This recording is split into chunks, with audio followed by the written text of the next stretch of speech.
که غواړئ چې ښه وینا وکئ دغه ټسټ چې په سر باندې دی د دې دپاره باید تاسو روزانه تمرین وکئ تر څو خپل شش او خپل ډیافراګ قوي کړئ.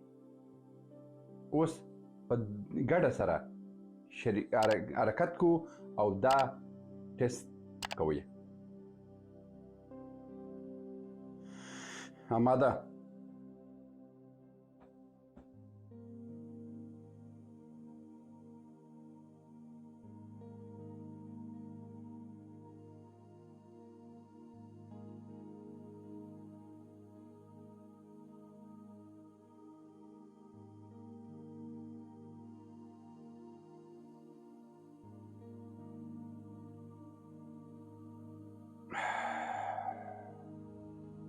دا ټسټ جز دپاره دومره کومک کوي چې تاسو خپل ډیافراګ او خپل ششونه د خبرو کولو دپاره اماده کړئ.